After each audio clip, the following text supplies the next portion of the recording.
¿Saben por qué hay tantas personas en el mundo sufriendo crisis de ansiedad y de temor? Incluyendo a muchos que profesan ser cristianos, porque esta es una generación subjetiva, sumamente individualista y altamente egocéntrica. Esa es la maldición de esta generación. Y cuando una persona está demasiado centrada en sí misma, pendiente de sus propios sentimientos y emociones, el temor y la ansiedad serán un resultado inevitable. Lo triste, mis hermanos, es que en muchas iglesias, probablemente sin quererlo, se está llevando a los cristianos a estar demasiado enfocados en ellos mismos. Honestamente me dio pena, como pastor se lo digo, me dio pena que muchos de ustedes se perdieran la conferencia de la adoración. Nosotros necesitamos aprender a adorar a Dios, porque la tendencia de nuestro corazón es adorarnos a nosotros mismos. Y las iglesias, vuelvo y repito, sin quererlo, muchas veces están motivando a los cristianos a vivir centrados en ellos mismos. Desde los temas que se predican hasta los himnos que se cantan, casi todo gira en torno al hombre y su experiencia, en vez de girar en torno a Dios y su gloria. Decía Martin Lloyd-Jones, y eso hace unas décadas atrás, ya Lloyd-Jones murió en el 81, sí, estamos en el 2014, 2015.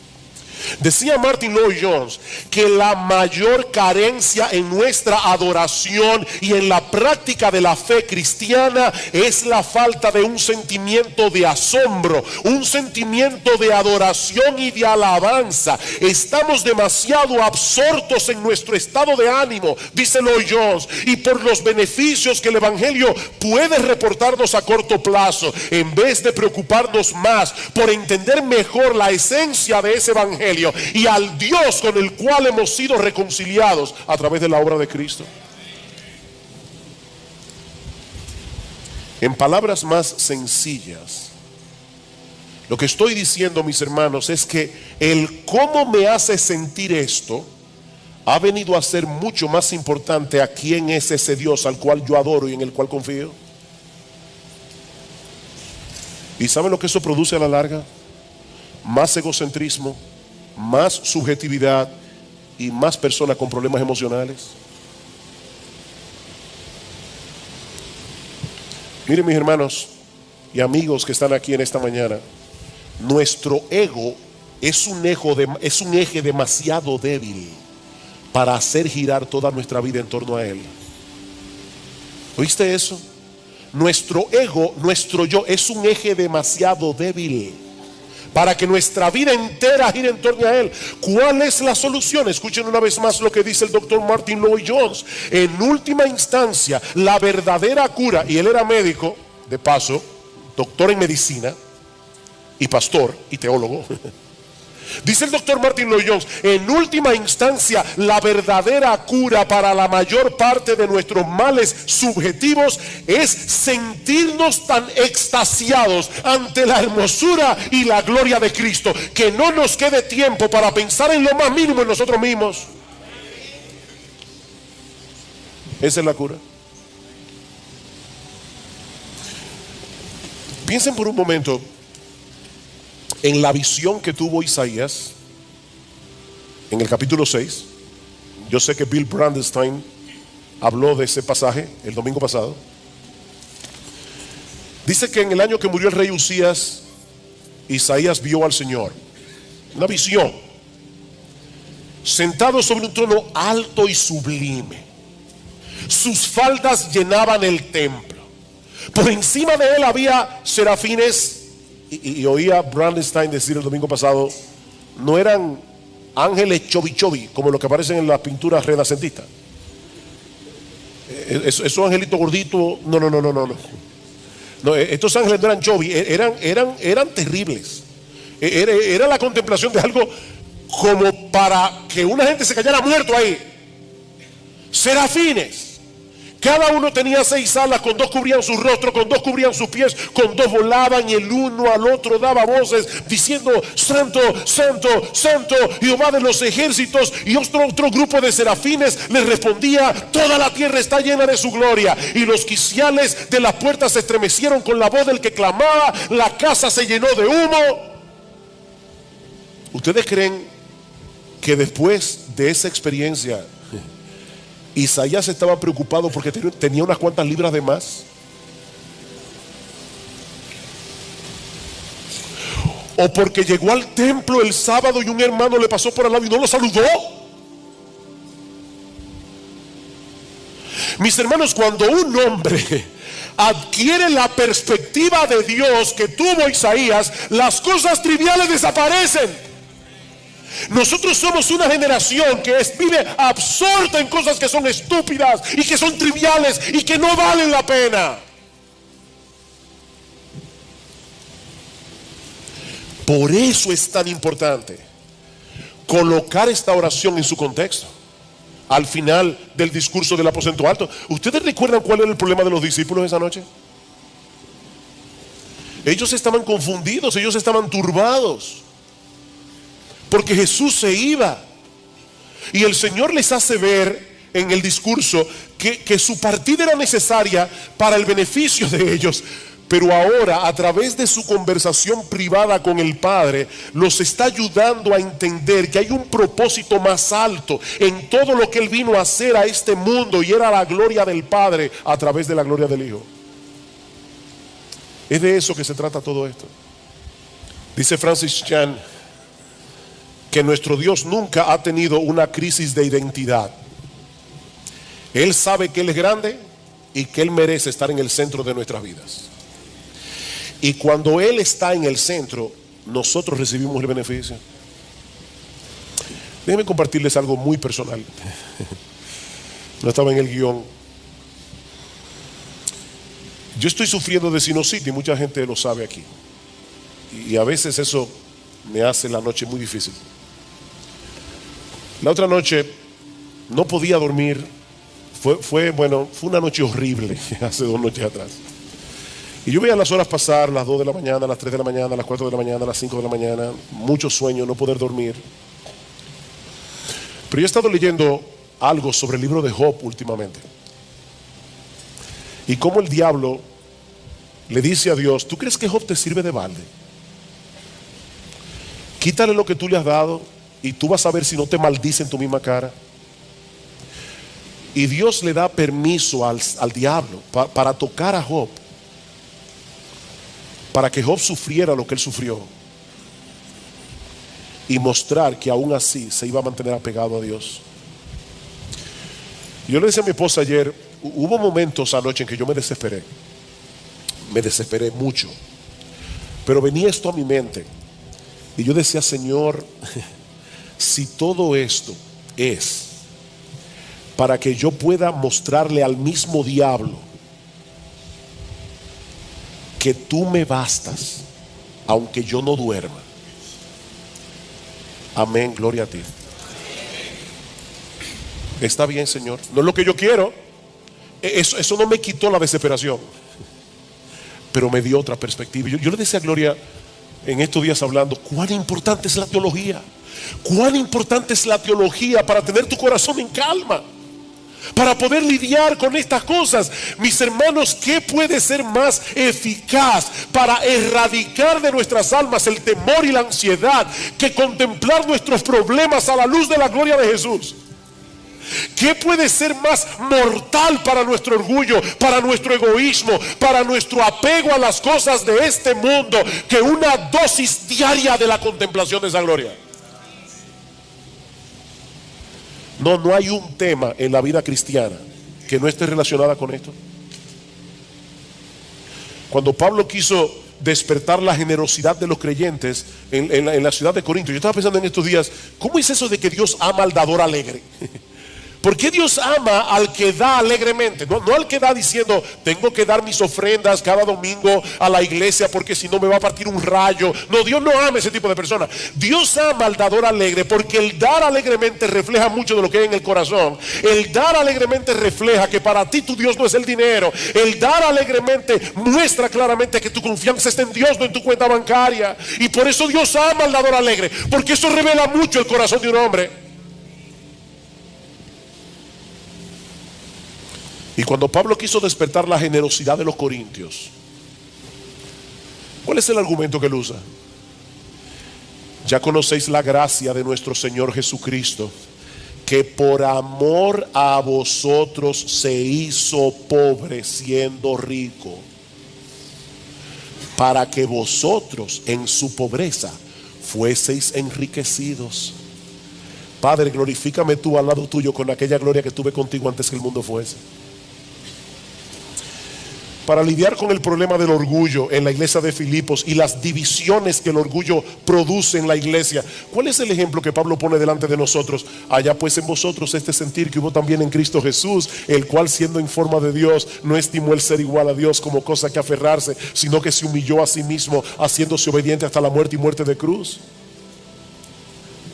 Queridos hermanos, nuestra mayor necesidad como creyentes es poseer una perspectiva cada vez más clara y más profunda de la gloria, la hermosura y la majestad de nuestro gran Dios y Salvador Jesucristo. Eso es lo que más tú y yo necesitamos. Cuando esa gloria es colocada en el lugar que le corresponde, entonces y solo entonces podemos comenzar a disfrutar la vida en abundancia que Cristo compró para nosotros en la cruz del Calvario. ¿Qué aprendemos entonces de esta oración de Jesús con respecto a nuestra oración? Que al igual que Él, debemos pedirle al Padre que cumpla sus propósitos en nuestras vidas, que se haga su voluntad en la tierra tal como se hace en el cielo, aunque eso implique temporalmente dolor y aflicción para nosotros. Alguien me comentaba el otro día que había escuchado a un predicador, un gran predicador, preguntarle a la congregación: si el Señor te concediera una petición con la seguridad de que te la va a responder, ¿cuál sería?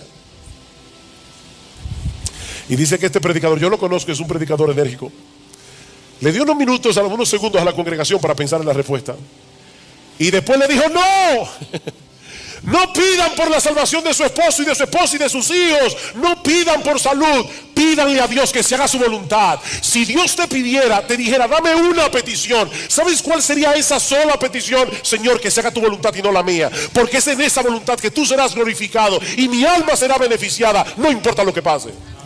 Porque no hay un lugar más seguro en el centro de la tierra que estar en el centro de la voluntad de Dios. Es la verdad revelada en la palabra de Dios la que debe ir sentada en el asiento del conductor de nuestras vidas, no las emociones.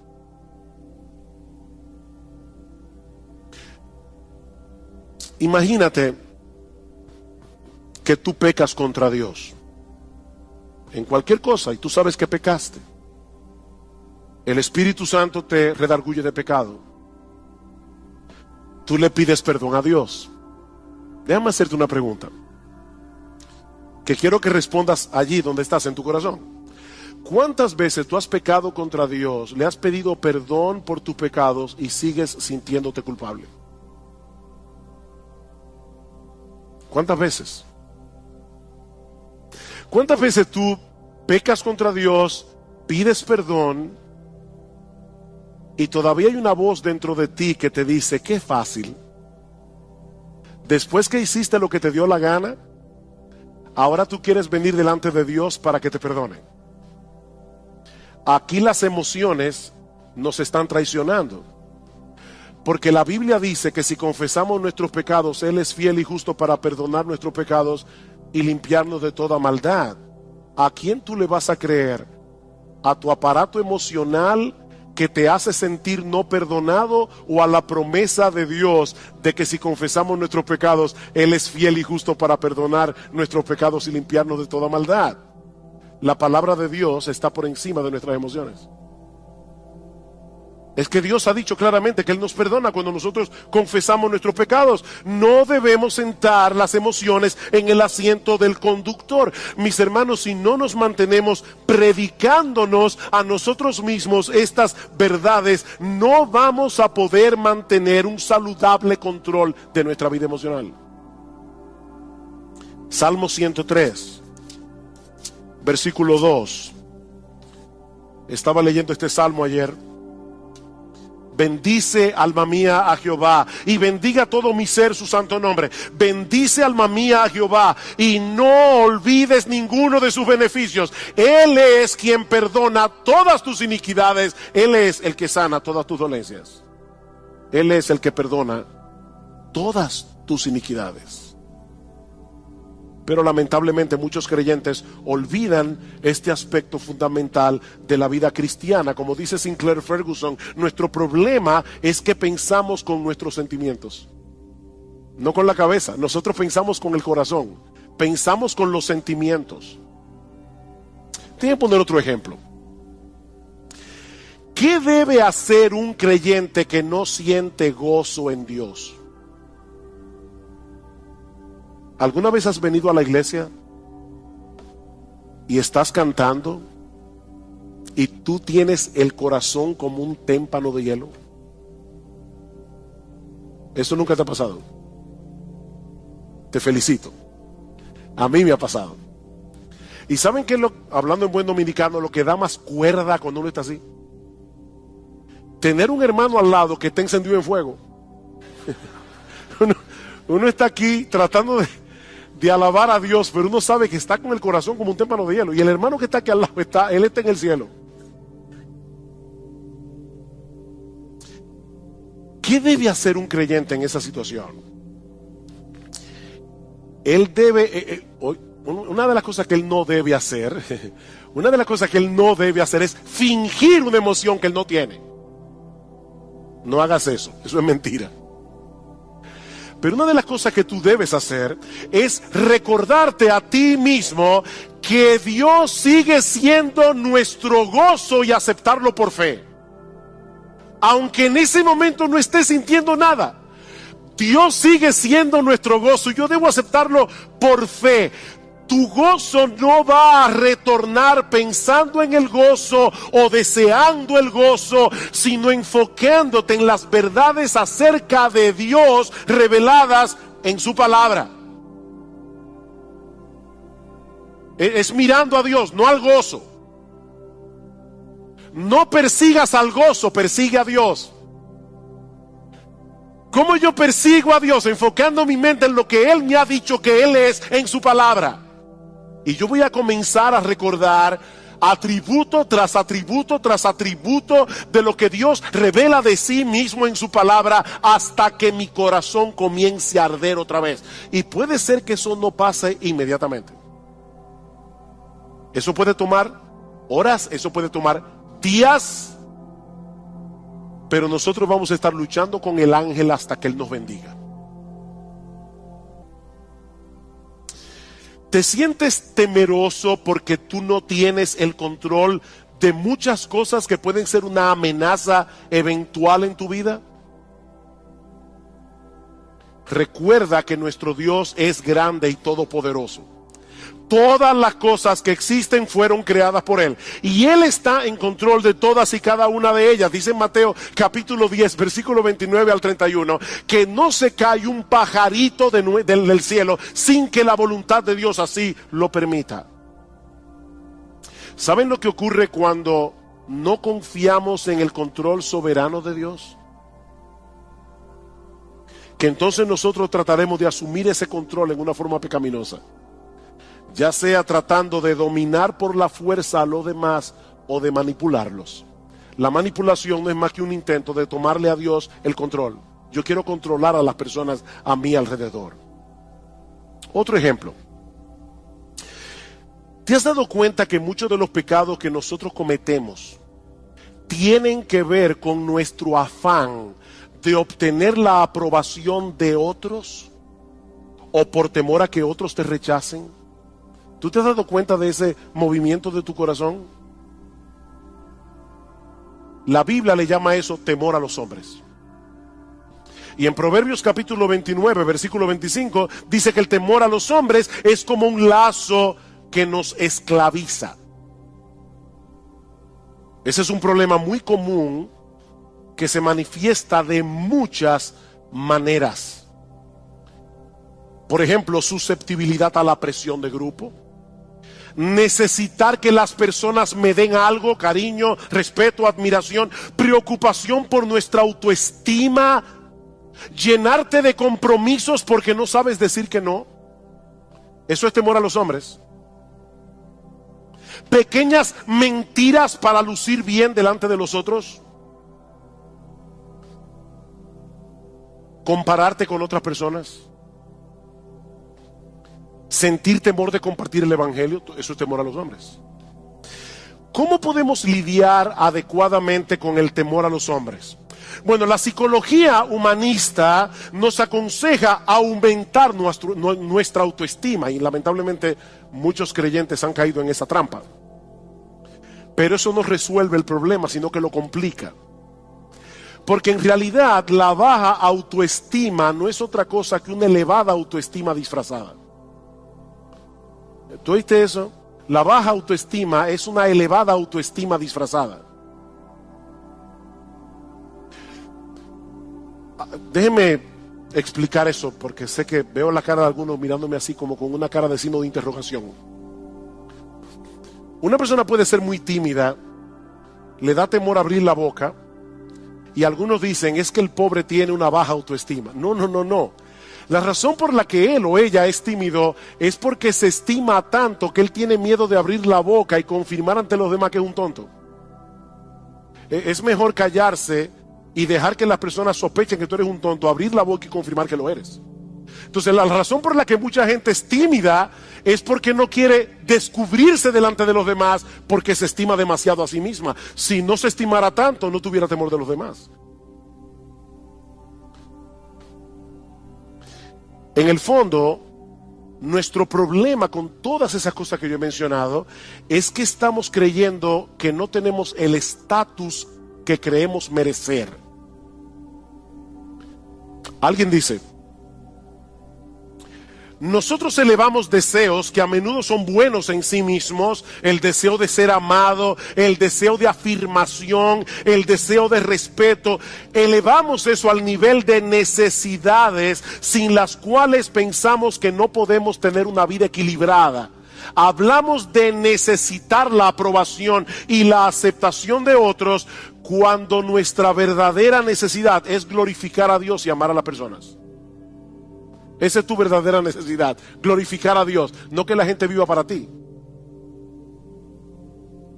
¿Cuál es el remedio para el temor a los hombres? El temor a Dios. El temor a Dios. Él es grande, Él es glorioso, Él es digno de admiración, Él es digno de temor reverente, Él es digno de adoración. Medita a menudo en su gloria, su grandeza, su justicia, su santidad, su amor, su poder, su esplendor, su belleza, su gracia, su misericordia, su compasión, y tú vas a ver cómo el temor a los hombres comienza a desvanecerse en tu corazón. Salmo 27. Salmo 27, versículo 1. Jehová es mi luz y mi salvación, ¿de quién temeré? Jehová es mi luz y mi salvación, ¿de quién temeré? Jehová es la fortaleza de mi vida, ¿de quién he de atemorizarme? Cuando se juntaron contra mí los malignos, mis angustiadores y mis enemigos para comer mis carnes, ellos cayeron y tropezaron. Aunque un ejército acampe contra mí, no temerá mi corazón. Aunque contra mí se levante guerra, yo estaré confiado. ¿Por qué? Porque Jehová es mi luz y mi salvación. Imagínate ese Dios al lado de la persona a la que tú le temes, y lo vas a ver como una pulga. ¿Te sientes atraído por las cosas de este mundo y se te está haciendo difícil decir que no a esas cosas porque te prometen emociones como deleites, placer, alegría. Una vez más, mis amados hermanos, la respuesta de la Biblia no es escoger entre un santo aburrimiento y un pecado entretenido. No. La Biblia nos invita más bien a buscar ese deleite, ese placer, esa alegría en el único lugar donde realmente puede ser hallado, en Dios mismo. En Dios mismo. ¿Recuerdan ustedes lo que Cristo le dijo a la mujer samaritana? El que bebiere de esta agua volverá a tener sed, mas el que bebiere del agua que yo le daré no tendrá sed jamás, sino que será en él una fuente de agua que salte para vida eterna. ¿Qué es esa fuente de agua? ¿Saben qué es esa fuente de agua? Dios mismo. Es el Espíritu Santo morando en nuestro interior. ¿Y cómo lo sabemos? Porque más adelante en Juan capítulo 7, versículo 37 al 38, escuchen lo que dice el Señor Jesucristo.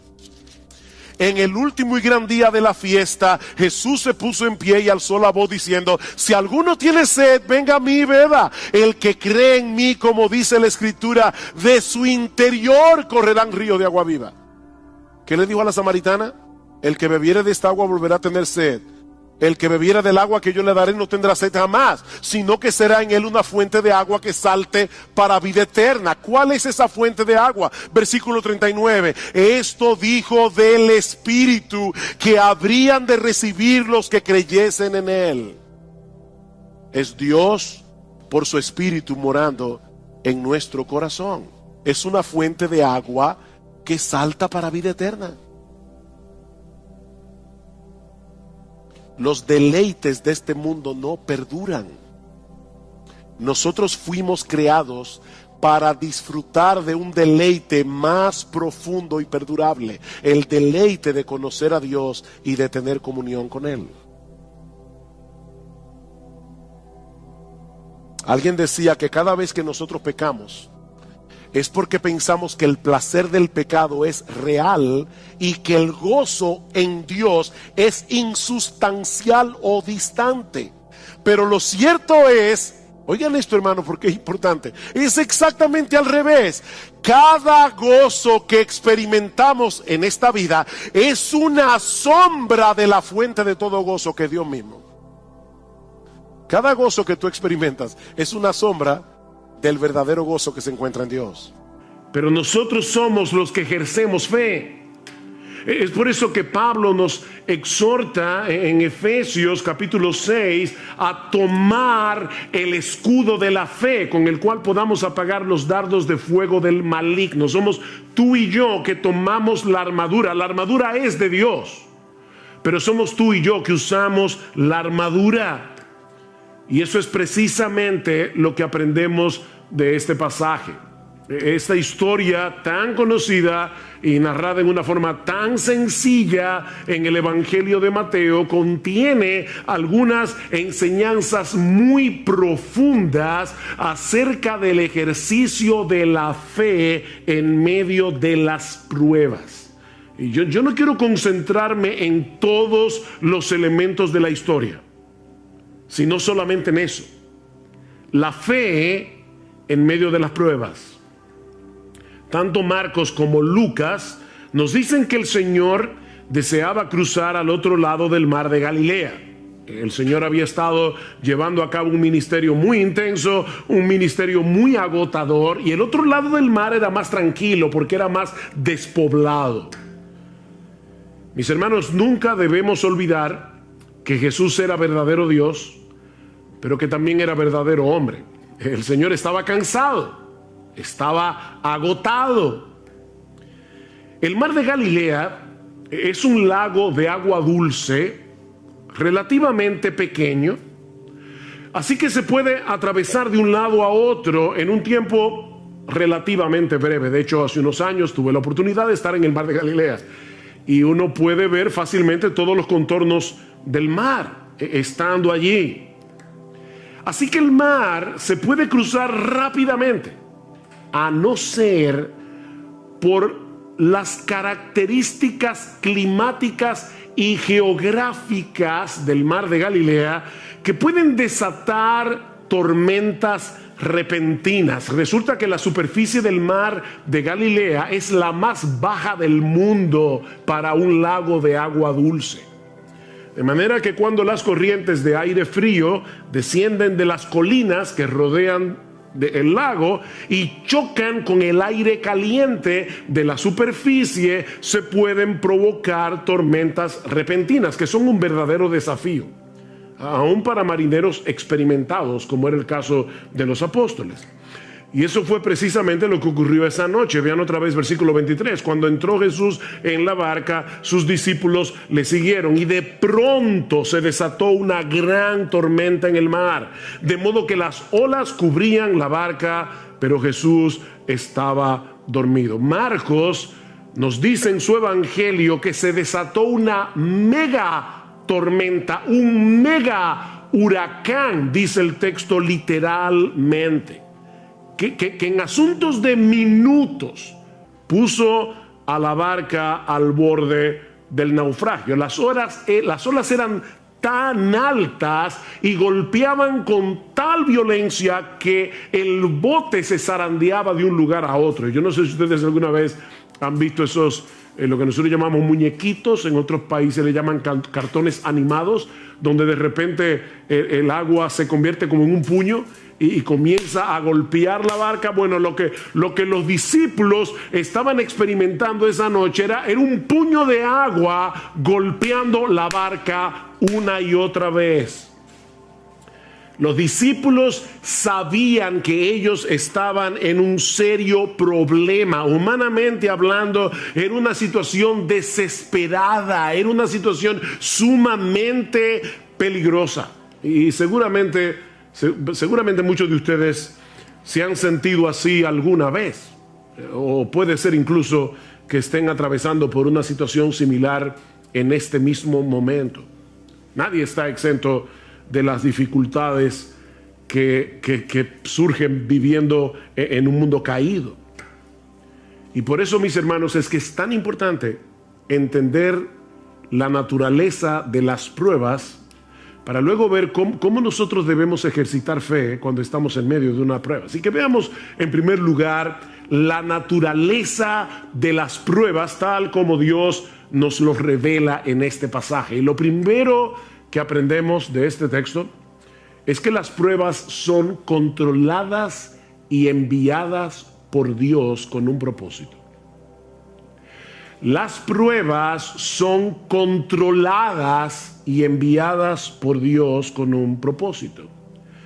Ya les decía que no era nada extraño que en este mar se formaran tormentas repentinas, pero mis hermanos, Dios es soberano. Él lo controla todo, incluyendo los fenómenos de la naturaleza. Él puede impedir que cosas como estas sucedan, pero ¿saben qué? Muchas veces Dios decide no impedirlo. Dios decide no impedirlo. Yo sé que fue un error de un obrero que estaba impermeabilizando nuestro techo este jueves en la tarde, pero mis hermanos, ese error de un obrero estaba en las manos del Señor. El hecho de que esa noche cayera un aguacero, nosotros lo escuchábamos fuera de la habitación y decíamos, está cayendo el cielo. Hacía muchos días, meses, que nosotros no veíamos un aguacero así. Bueno, ¿pudo haber impedido Dios que lloviera de esa manera precisamente cuando el techo tenía un problema? Por supuesto que sí. Por otro lado, también es cierto que Jesús estaba cansado. Mis hermanos, Jesús no estaba simulando que estaba dormido. En su naturaleza humana, Él no pudo resistir el cansancio tan grande que tenía. Para los discípulos, era como de repente ver a Superman envuelto en kriptonita. O sea, el Señor está ahí completamente agotado. Era tal el agotamiento de Jesús que ni el ruido de las olas ni el movimiento de la barca pudieron despertarlo. Él estaba completamente exhausto. Así que los discípulos sabían que su experiencia como marinero no les serviría de nada para poder maniobrar en una tormenta como esa, y por lo visto tampoco contaban con Jesús. Era una situación realmente desesperada. Pero mis hermanos, la Biblia nos enseña una y otra vez que las pruebas nacen en el trono de Dios. Las pruebas nacen en el trono de Dios. ¿Ustedes recuerdan cuando Noemí regresó a Belén desde los campos de Moab, sin marido, sin hijos? ¿Cuál fue su explicación teológica a sus vecinos en Belén? El Todopoderoso me afligió. El Todopoderoso me afligió. Mis hermanos, las pruebas nacen en el trono de Dios. Jehová dio, Jehová quitó. Sea el nombre de Jehová bendito. Job no dijo, el diablo me quitó lo que Dios me dio. No, fue Dios que me lo dio y fue Dios que me lo quitó. No somos víctimas de un destino ciego. Estamos en las manos de un Dios lleno de sabiduría, de un Dios lleno de poder, que controla todas las cosas para su gloria y para el bien de su pueblo. Mis hermanos, déjenme hacerles una pregunta. ¿Quién fue que tomó la decisión de embarcarse esa noche para cruzar el lago? Fue Jesús. Él era el único responsable de que ellos estuvieran en esa situación. Y la tormenta que se desató esa noche repentinamente no era otra cosa que la voz de Dios levantando el viento, levantando las olas. Dice en el Salmo 107, Él habló y levantó un viento tempestuoso que encrespó las olas del mar. No fue la madre naturaleza la que provocó esa tempestad, fue el decreto soberano de Dios. Él metió a los discípulos en medio de ese mega huracán porque quería enseñarles algo acerca del poder y la autoridad del Señor Jesucristo. Así que, mi hermano, si tú estás ahora en medio de una prueba, sea grande, sea pequeña, tal vez no es un mega huracán, pero sea grande o sea pequeña, tú tienes que entender que fue Dios el que te metió en esa prueba. No fue el destino. No fue un virus invisible. No fue la gente que te rodea, decía el filósofo francés Jean-Paul Sartre. El infierno son los demás. No fueron las personas que te rodean las que te metieron allí. Dios te puso allí en medio de ese huracán con un propósito bueno y sabio, aunque ahora no podamos entenderlo. Pero este pasaje también nos enseña que las pruebas llegan sin aviso. Las pruebas suelen llegar sin aviso. Cuando los discípulos entraron en la barca, no podían imaginar lo que estaba a punto de ocurrir. Mateo nos dice que la tormenta se desató de pronto. ¿Lo ven en el versículo 24? De pronto, repentinamente. Las pruebas se introducen en nuestras vidas sin pedir permiso. Por eso es que Santiago dice, amados míos, tened por sumo gozo cuando os halléis en diversas pruebas. Y la idea es, cuando ustedes se encuentren de repente en diversas pruebas. Nosotros quisiéramos que las pruebas vinieran como espaciadas, ¿verdad? Que viniera una hoy, otra el año que viene. Pero dice Santiago, no, a veces tú tienes una prueba y luego vienen 25 juntas. Cuando os halléis en diversas pruebas, o como dice el texto literalmente, pruebas de diversos colores. Y desde nuestro punto de vista, las pruebas siempre llegan en el momento más inoportuno. Yo siempre me pregunto cuando escucho a la gente decir, wow, este era el peor momento para tener un problema económico, o este es el peor momento para yo enfermarme, este era el peor momento para tener una cirugía no planificada. ¿Cuándo es el mejor momento para tener un problema económico? ¿Cuándo es el mejor momento para tener una enfermedad incurable? Las pruebas llegan desde nuestro punto de vista en el momento más inoportuno. Pero mis hermanos, lo que a nosotros nos toma por sorpresa nunca sorprende a nuestro Dios. Porque Él es el que decreta las pruebas, como vimos ya. Y Él las supervisa. Para que no lleguen más allá de lo que nosotros podemos soportar. Él es que la supervisa para nuestro bien, como los montes rodean a Jerusalén. Salmo 125, así el Señor rodea a su pueblo desde ahora y para siempre. Nada me puede tocar sin pasar por la supervisión de Dios. Wow, qué glorioso eso. Pero aprendimos también de este pasaje que las pruebas sacan a flote las corrupciones de nuestro corazón. Las pruebas sacan a flote lo peor de nosotros.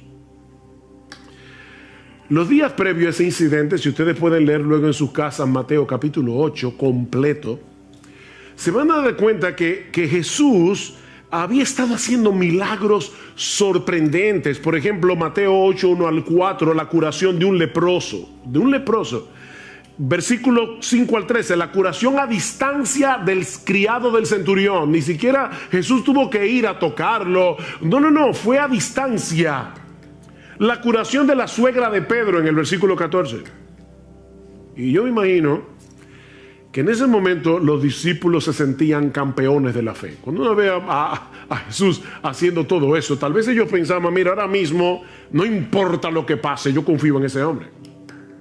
De hecho, es interesante ver en el texto que cuando otros veían las demandas del Señor como muy altas, recuerdan cuando le decía, síganme, y uno decía, espérate, deja que vaya en tierra a mi padre, o espérate que yo tengo una cosa que hacer, o no sé qué.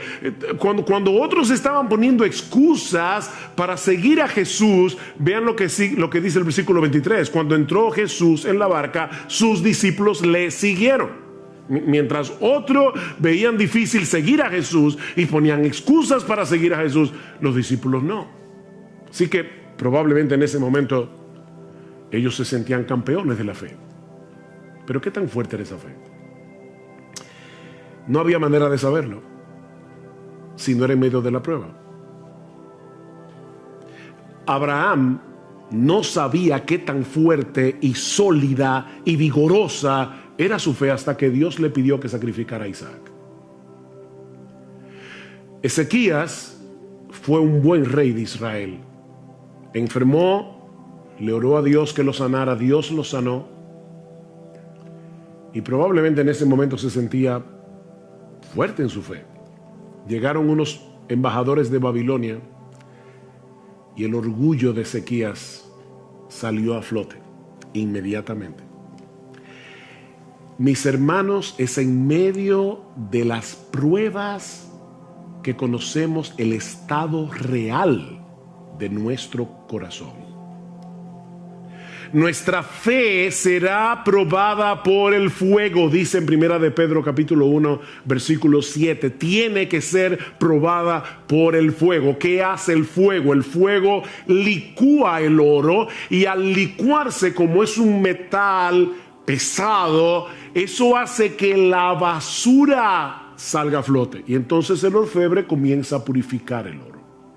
Pero tiene que ser por medio del fuego. Yo estoy seguro que a nadie le gustaría ir a una joyería, comprar una prenda pensando que es de oro y después resulta que era de hojalata.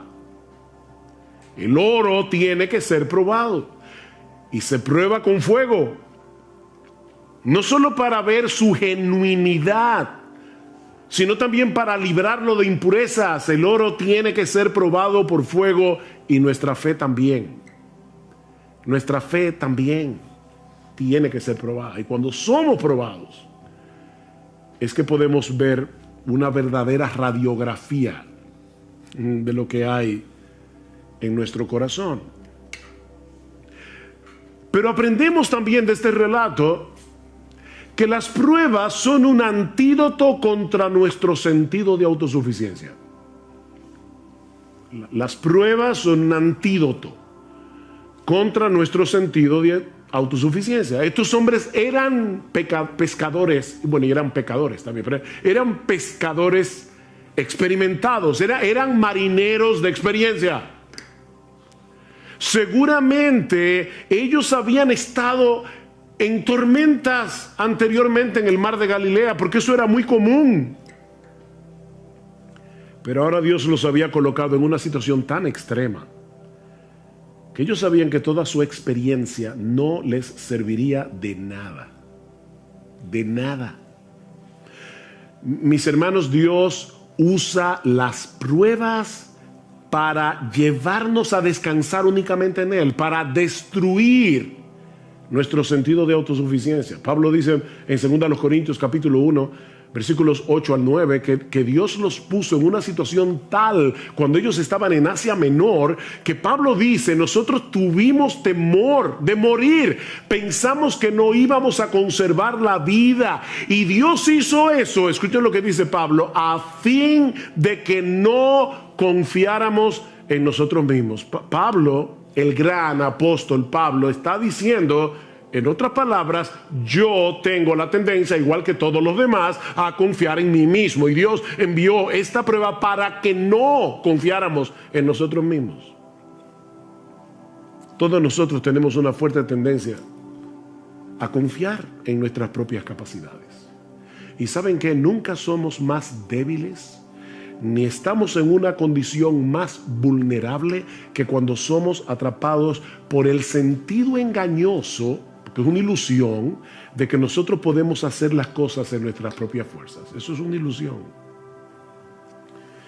Pero cuando estamos en medio de las pruebas, percibimos más claramente lo frágiles que somos, y eso nos mueve a buscar nuestro refugio únicamente en Dios. Por eso es que Pablo dice en esa misma carta al final, 2 Corintios 12, por tanto, de buena gana me gloriaré en mis debilidades, para que repose sobre mí, para que tabernaculice sobre mí, para que el poder de Cristo haga una tienda de campaña sobre mí, es lo que está diciendo Pablo. Por lo cual, por amor a Cristo, me gozo en las debilidades, en afrentas, en necesidades, en persecuciones, en angustia, porque cuando soy débil, entonces soy fuerte.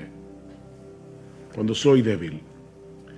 Nunca estamos en una mejor condición espiritual que cuando percibimos que se acaban nuestras fuerzas, que ya no tenemos otra opción que ampararnos en el poder de la gracia de Dios. Pero lo más importante que nosotros aprendemos de este pasaje acerca de la naturaleza de las pruebas es que las pruebas nos brindan una excelente oportunidad para crecer en nuestro conocimiento de Dios y de sus caminos. Las pruebas son una escuela. Una escuela. Versículo 27. Y los hombres se maravillaron diciendo, ¿quién es este? Fíjense, ellos habían visto a Jesús hacer milagros, pero ahora se están preguntando, ¿quién es este? Este hombre no encaja dentro de nuestras categorías humanamente hechas. Cristo no encaja. ¿Quién es este? Que aún los vientos y el mar le obedecen. Esto no era una mera teoría para ellos. O sea, no fue que ellos vieron cómo Jesús se levantó de la barca. Y yo les decía al principio, yo no voy a estudiar y considerar cada uno de los detalles de la historia, pero ustedes recuerdan, ¿verdad? Jesús está dormido, los discípulos lo despiertan, Cristo mira el mar, mira el viento y le dice, cállate. Y la reacción de los discípulos no fue, wow, qué interesante. O sea, fíjate, wow, él solamente, mira, dijo la palabra y el mar se calmó. No porque ellos ya conocían eso en teoría. Ellos sabían que Jesús era poderoso, porque lo habían visto sanar, recuerden, milagrosamente a leprosos, al criado del centurión. Ellos sabían que Jesús tenía poder, pero ahora estaban tomando un examen práctico. Mis hermanos, las pruebas convierten el conocimiento teórico que nosotros tenemos de Dios en verdadero conocimiento. Job tuvo que pasar por todo lo que pasó para poder decir al final de su libro: de oídas te había oído. Un hombre que conocía al Señor, que adoraba a Dios día tras día, que oraba por sus hijos, un hombre piadoso. Y sin embargo está diciendo: Señor, yo no hubiera podido conocerte de no haber pasado por esta experiencia. De oídas te había oído, pero ahora mis ojos te ven. Déjame hacerte una pregunta. ¿Cuál es la mejor manera de aprender a jugar un deporte? ¿Leyendo un manual sobre las reglas de juego, los movimientos? Mira, nosotros podemos tener un manual escrito por Leo Messi acerca de cómo jugar el fútbol y aprender el manual de memoria, pero la única forma de aprender a jugar fútbol es jugando fútbol. Esto no es teórico, hermanos. Esto no es teórico. Y lo mismo ocurre con la teología. Dios quiere que nosotros le conozcamos íntima y personalmente. Dios quiere que nosotros confiemos en Él, no teóricamente, sino en la práctica. Sí debemos estudiar la Biblia, obviamente. Sí debemos leer buenos libros de los atributos de Dios, de la teología. Eso es extremadamente importante. Pero ese conocimiento vendrá a ser verdadero conocimiento cuando nosotros podamos aplicarlo en medio de la tormenta. Así que son muchas las cosas que Dios nos enseña en medio de las pruebas. ¿Ven? Jamás podremos conocerlo mejor a Él y conocernos mejor a nosotros mismos a menos que atravescamos por diferentes pruebas. Alguien decía muy sabiamente: contemplo el mundo a través de mis lágrimas, porque quizás así vea cosas que no vería con los ojos secos. Contemplo el mundo a través de mis lágrimas, porque quizás así voy a ver cosas que yo no vería con los ojos secos. Hay cosas que no se ven con los ojos secos, se ven llorando. Pero este pasaje, tan sencillo, ¿verdad? Son solo como 4 versículos. También nos enseña algunas cosas acerca del ejercicio de la fe en medio de las pruebas. ¿Sí? Ya vimos lo que el pasaje nos enseña acerca de la naturaleza de las pruebas. Pero veamos ahora lo que nos enseña este pasaje acerca del ejercicio de la fe en medio de las pruebas. Esa noche, los discípulos se dejaron controlar por el miedo, se dejaron controlar por la angustia, a tal punto que no solo pusieron en dudas el poder de Jesús, sino también su amor y su cuidado. Vean otra vez el versículo 25. Y llevándose a él le despertaron diciendo: Señor, sálvanos, que perecemos. El evangelio de Marcos dice: Maestro, ¿no tienes cuidado que perecemos? Y no es que hay un error entre Marcos y Mateo, es que los discípulos comenzaron todos a hablar a la vez, y unos dijeron una cosa, otros dijeron otra. Pero el punto es que ellos estaban tan llenos de miedo que perdieron de vista lo que implica tener a Jesús en la barca. Ellos perdieron eso de vista. Y algunos pudieran pensar: bueno, pastor, pero óyame, no era para menos. No, Cristo tenía una evaluación muy diferente. ¿Por qué estáis amedrentados, hombres de poca fe? Hay al menos 2 cosas que nosotros aprendemos de esa respuesta de Jesús a los discípulos. La primera es que la fe rehúsa dejarse dominar por el miedo. La fe rehúsa dejarse dominar por el miedo. La pregunta del Señor puede parecer un tanto extraña en medio de una situación tan extrema, ¿verdad? ¿Por qué tenéis miedo? ¿Cómo que por qué? Pero es que tú no estás viendo el espectáculo. ¿Cómo que por qué tenemos miedo? Nosotros, ¿verdad?, nos identificamos con los discípulos porque de haber estado allí probablemente habríamos experimentado lo mismo. Sin embargo, la pregunta de Jesús implica una reprensión. ¿Por qué reaccionan con miedo?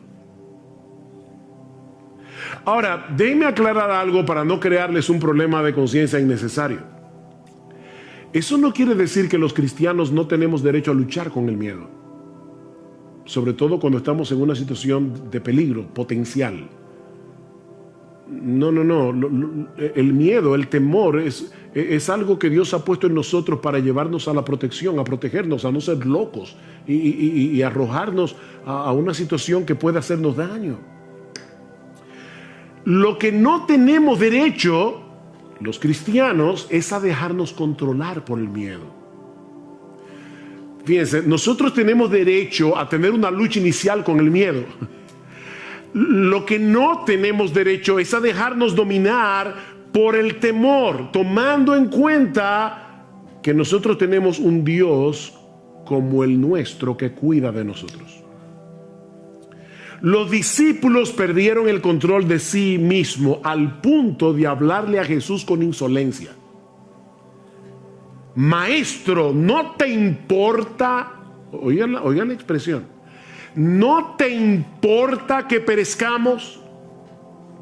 En vez de mostrar una fe sumisa y esperar confiados en que Jesús iba a hacer lo que él tenía que hacer, la frustración, el miedo, los llevaron a reprocharlo por su falta de cuidado y de amor. Ahora, no olviden, mis hermanos, que ellos acaban de ver a Jesús sanar todo tipo de enfermedad. Ellos acaban de ver a Jesús echar fuera demonios. Ellos estaban conscientes de su poder. Ellos estaban conscientes de la compasión de Jesús, pero dejaron que el miedo los controlara. En otras palabras, en ese momento ellos perdieron su teología. Ellos perdieron su teología.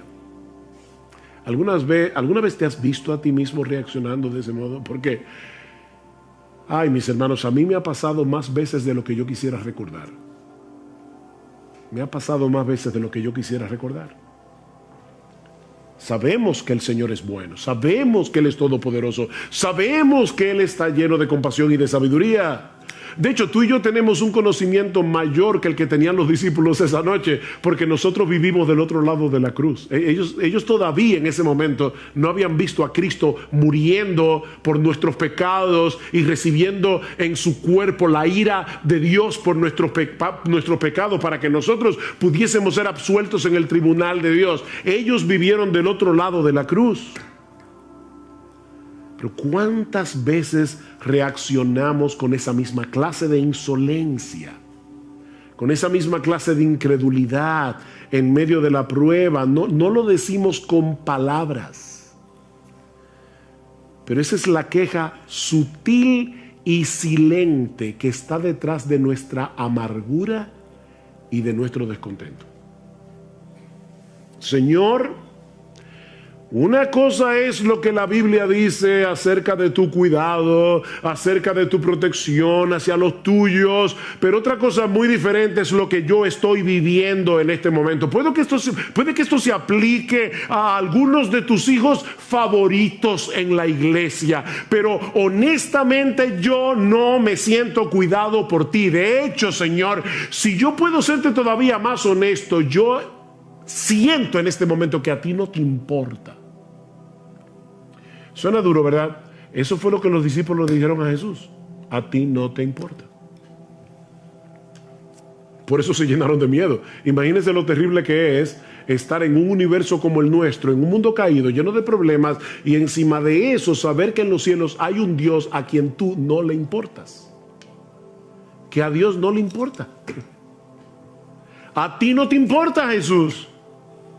Eso fue lo que los discípulos le dijeron. Por eso alguien decía que esta es la historia de dos tormentas, una en el mar y otra en el corazón.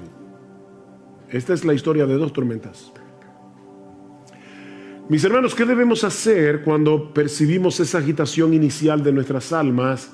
Cuando percibimos que hay un peligro o una aflicción, porque decimos la fe rehúsa dejarse dominar por el miedo. Sí, pastor, eso suena muy bonito, pero ¿cómo yo hago eso? Pero eso me lleva a la segunda enseñanza, a la segunda lección que nosotros podemos aprender de este relato sobre el ejercicio de la fe en medio de las pruebas, y es el hecho de que hay algo que nosotros tenemos que hacer con la fe. O si quieren ponerlo de otro modo, nosotros aprendemos de este relato no solo que la fe rehúsa dejarse dominar por el miedo, sino que la fe es una actividad. La fe es una actividad. Lo que yo quiero decir con esto es que la fe no se dispara automáticamente en medio de las pruebas. Se trata de algo que nosotros tenemos que poner en acción.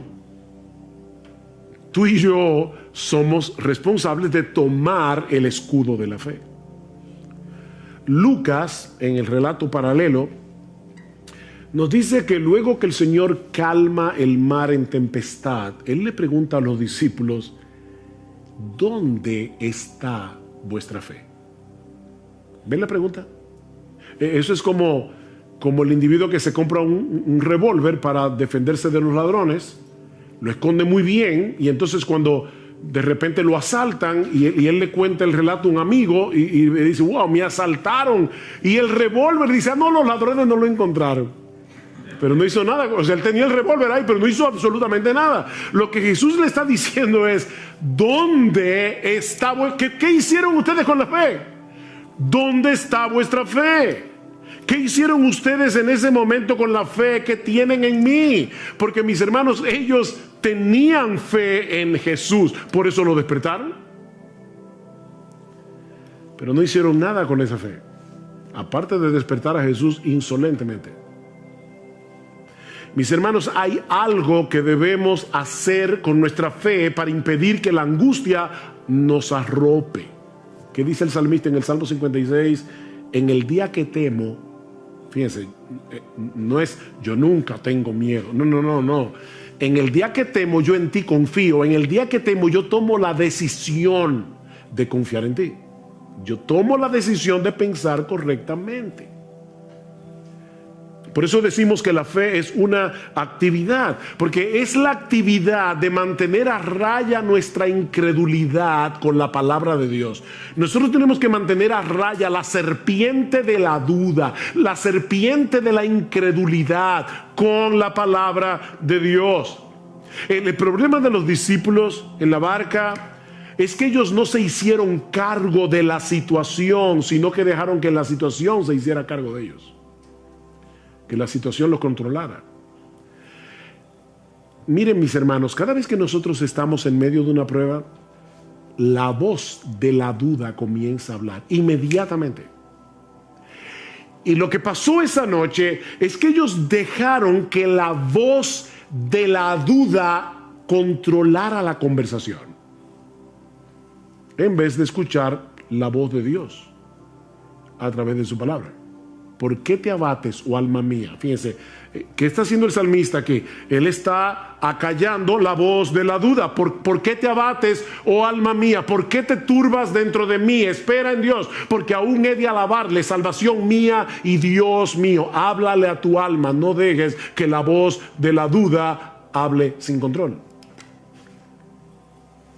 A final de cuentas, sí, el pánico de los discípulos no era justificado. No era justificado a pesar de la tormenta, porque el Rey de Gloria, el Creador de los cielos y de la tierra, estaba con ellos en la barca, y en ningún momento dejó de estar en control en su naturaleza divina, ni siquiera cuando su naturaleza humana estaba dormida. ¿Ven? Verdadero Dios, verdadero hombre. Él estaba dormido, eso era verdad, pero su divinidad seguía despierta. El gran problema de los discípulos no era la tormenta, era la falta de fe. ¿Por qué estáis amedrentados, hombres de poca fe? Hombres de poca fe. Ellos no habían conectado los puntos entre los milagros que habían visto hacer a Jesús y la situación por la que estaban pasando en ese mismo momento. Era unas horas después. No conectaron los puntos. Mis hermanos, no son las circunstancias de la vida que nos llenan de temor.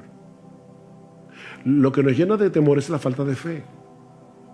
Nosotros tenemos un montón de información almacenada en la cabeza acerca del poder de Dios, del amor de Dios, de la sabiduría de Dios. Pero en el momento de la prueba, nuestro diálogo interior nos traiciona. Y entonces, ¿ahora qué? Y si entonces, y si pasa, y si viene. Ven, el diálogo interior nos traiciona. lo que nos decimos a nosotros mismos no concuerda con nuestra teología. ¿Ven? Y terminamos dominados por el pánico. Pablo dice que los creyentes sabemos que a los que aman a Dios todas las cosas les ayudan a bien. O sea, Pablo dice, tú eres creyente, tú sabes eso porque el Espíritu Santo te lo ha enseñado, no solamente en su palabra, es que el Espíritu Santo nos habla esa verdad al corazón. Sabemos que a los que aman a Dios todas las cosas les ayudan a bien. ¿Cuál es el problema entonces? Que nos dejamos arrastrar a ese lugar que Juan Bunyan bautizó como llanura del olvido en el libro de La Peregrina. Y dice Bunyan, por cierto, esa es la parte más peligrosa de estos contornos, la llanura del olvido. Pues si alguna vez los peregrinos sufren algún desastre, es precisamente cuando se olvidan de los favores que han recibido y de lo inmerecidos que son estos. No te dejes arrastrar hacia la llanura del olvido. Y lo digo así porque así lo pone Bunyan, llanura del olvido. No te dejes arrastrar hacia ese lugar. Nunca olvides las misericordias de Dios en Cristo, porque su amor manifestado en el Calvario sigue tan intacto hoy como cuando Cristo estaba muriendo por tus pecados en la cruz. Está intacto el amor de Dios. Ayer escuchaba la historia de una mujer que iba en un barco y el capitán era su esposo. Resulta que de repente se levanta una fuerte tempestad, la mujer está muy atemorizada y va hacia el marido y el marido le pregunta, ¿por qué tienes miedo? Y ella le responde con otra pregunta, ¿y tú por qué no tienes miedo? Hay una tormenta allá afuera. El marido, le pidió a un joven que estaba ahí, dice, tráeme mi espada. Él le trae la espada y él se coloca con la espada frente a ella y le dice, ¿tú me tienes miedo? Y dice ella, por supuesto que no.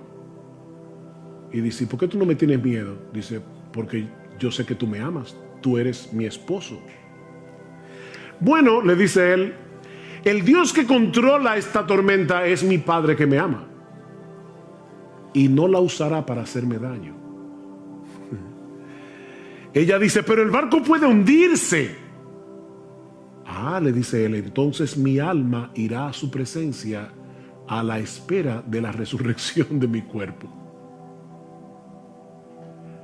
Ven, mi hermano, ¿cuál es el asunto? Esa espada que ahora te hiere está en las manos de Dios, del Dios que te ama, del Dios que cuida de ti, del Dios que no te va a hacer daño, del Dios que no te va a hacer daño, aunque tenga que usar el escarpelo para hacerte una cirugía de corazón abierto, ese Dios no te va a hacer daño.